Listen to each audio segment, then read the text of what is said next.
Welcome to Big Skywriter, the podcast for storytellers of all shapes and sizes.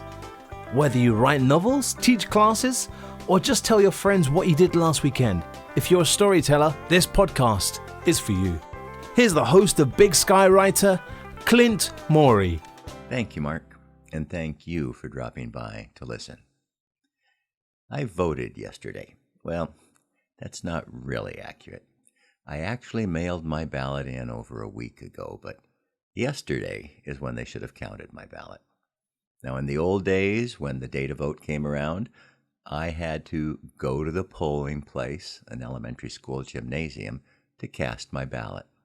I stood in line, identified which table was for my name. The person at the table looked me up on a list, asked me to show my ID, and then told me to sign the list next to my name. And then the civic-minded volunteer poll worker gave me a ballot, and I went to a booth where no one could see how I was marking my ballot. And when I finished, I deposited my ballot in a machine, and another poll worker gave me a sticker that said, "I voted."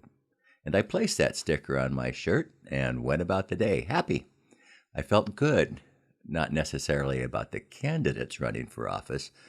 I was often disappointed in those choices, but I felt good that I had played an important part in our country's process for choosing our leaders. Now, I used to teach history and government in high school, and I was always excited to explain how our election system worked because I thought it was one of the best systems in the world. And the key element of that system was the secret ballot. No one could see how I voted. No one. But things have changed. I now receive my ballot in the mail several weeks before Election Day. It usually sits on a counter for a long time until I get around to filling it out and mailing it in. But there are no trips to the polling place, no kind volunteers to check me in, just drop the ballot in the mailbox.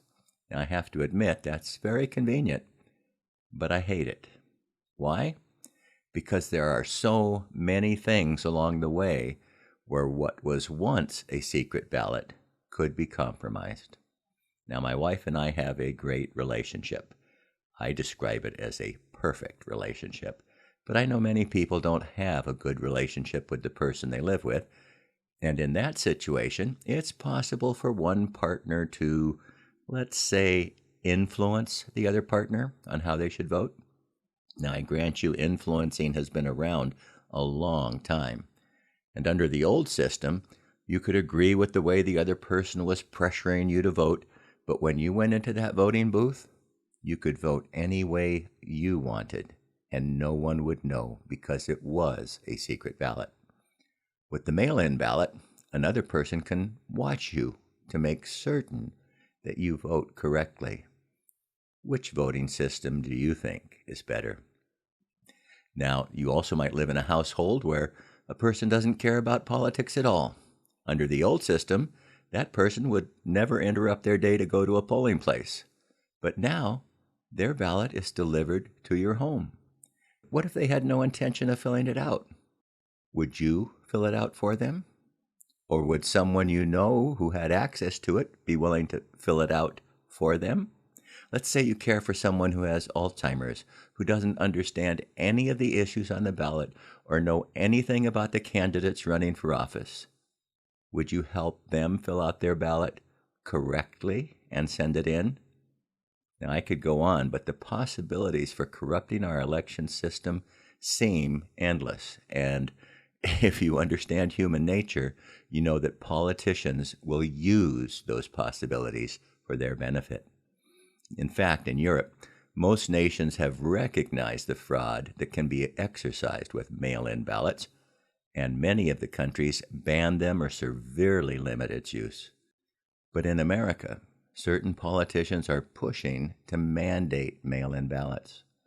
Do you think they're doing that because they think it will make for a better, safer election system? Or do you think that those politicians and special interest groups would take advantage of the possibilities of fraud if it could benefit them? Think about it. Now, there was a recent review of voting in my own county of Missoula, and it revealed a number of questionable things. One group investigating the voting actually reviewed every mail-in ballot in the county and found that 4,592, and this is out of 72,491 ballots, that they did not have envelopes. Who cares, right? Except for one little thing, it's against the law to count such ballots. But they were counted. And then in a review of 15,000 randomly selected mail-in ballots, the group found 55 did not have dates and 53 did not have signatures checked. Now, if that were to be expanded out into the 72,000, we're talking a significant number of votes because we aren't that big of a county. They also found that 28 of the envelopes from one nursing home appeared to have the same signature. That seems a little unusual. Now, even though Montana is, I believe, the fourth largest state in the union geographically, it's one of the smallest populations in the country for a state. And it's not uncommon for a candidate for a local or state office to win by just a few hundred votes. Do you think mail-in ballots are a safe way to have a fair election? Or would we be better off returning to the old way, having to go to a polling place, proving that you are an eligible voter, and then filling out the ballot in secret? Think about it. Before I go, I'd like to share a blessing with you from the Old Testament. May the Lord bless and protect you. May the Lord's face radiate with joy because of you. May he be gracious to you, show you his favor, and give you his peace. Numbers 6, 24-26. Until the next time, be the reason someone smiles today.